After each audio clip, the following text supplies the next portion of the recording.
Question देखिए यहाँ पे 3 नंबर कह रहा है कि निम्नलिखित बंटन एक मोहल्ले के बच्चों के दैनिक जेब खर्च दर्शाता है। ठीक है, माध्य जेब खर्च 18 रुपया है तो लुप्त बारंबारता एफ ज्ञात कीजिए। यानी कि ये जो गायब है इसको निकालना है, इसी एफ का मान निकालना है। ठीक है, और इसका माध्य आपके पास क्वेश्चन में दिया है।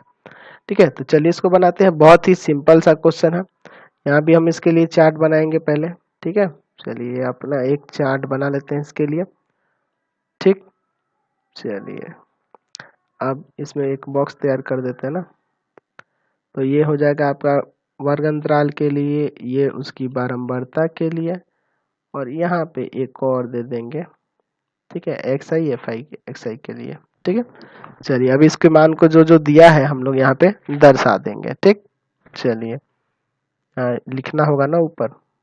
ठीक है, अब इसके बाद आप यहाँ लिखिए दैनिक जेब भत्ता, दैनिक जेब भत्ता, जेब भत्ता, या क्लास इंटरवल भी लिख सकते थे। ये रुपया में है, यहाँ दर्शा देंगे कि ये रुपया में दिया है। ठीक है, चलिए 11 से 13, 13 से 15, 15 से 17, 17 से 19, 19 से 21, फिर आपका 21 से 23, और फिर आपका 23 से 25। समझ गए?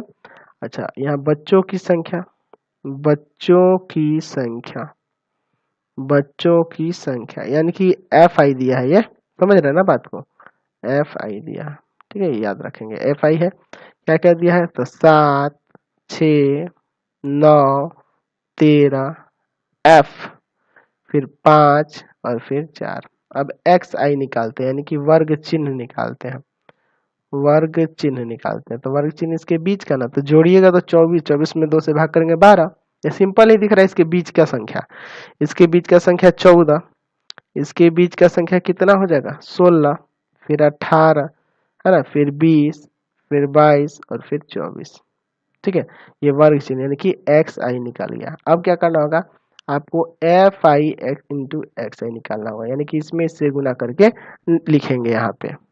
चलिए तो आ जाएगा आपका 6284, फिर 14 चौका, सॉरी 14 छक, ये भी 84 होगा, फिर 16 नवा 144, और यहाँ देखिए 13 में 18 से गुना करिए तो आ जाएगा 234, फिर आपका 20 एफ, फिर इसमें से गुना करेंगे तो 110 है ना, और फिर इसमें से गुना करेंगे तो 96। चलिए यहाँ पे आप टोटल जोड़ते हैं कुल, तो इसको जोड़िएगा ना तो एफ को छोड़ दीजिएगा, बाकी सबको जोड़िएगा तो आ जाएगा 44, अब प्लस में एफ देंगे। ठीक है, वो नहीं जुड़ सकता है, और इसको भी जोड़ने के लिए 20 एफ को अलग रखेंगे प्लस में, बाकी सबको जोड़ेंगे तो बाकी सबको जोड़िएगा तो आ जाएगा 752 प्लस 20 एफ। समझ गए?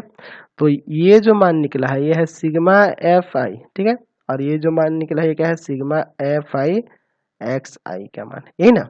चलिए, और माध्य आपके पास कितना दिया है 18। चलिए, तो आपके पास क्वेश्चन में माध्य दिया है, माध्य 18 दिया है। ठीक है, 18 दिया है, और इसका फॉर्मूला होता है सिग्मा एफ आई एक्स आई बटा में सिग्मा एफ आई, ये ना होता है। चलिए इसके बाद क्या करेंगे, तो जो मान आए हैं आपके वो रख देते हैं। तो इसका मान कितना है तो यही है 752 प्लस 20 एफ, और बटा में 44 प्लस एफ। ठीक है, और बराबर में है 18। चलिए समझ रहे ना बात को। तब ये जो भाग में है उधर जाके गुना करेगा तो हो जाएगा 752 प्लस 20 एफ बराबर में 44 में 18 से गुना कर दीजिएगा तो 792 रह जाएगा। अब प्लस में 18 एफ भी होगा, इसको एक तरफ करते हैं। 20 एफ माइनस में 18 एफ बराबर में 792 माइनस 752। फिर यहाँ घटाइएगा तो 2 एफ, और यहाँ घटाइएगा तो 40, यानी एफ बराबर हो जाएगा 40 में 2 से भाग कर दीजिए 20 बार में कट जाएगा, यानी एफ का मान यहाँ फाइनली आपका कितना आ गया 20 आ गया। एफ बराबर 20 हो गया। समझ में आया ना ये क्वेश्चन? चलिए अगला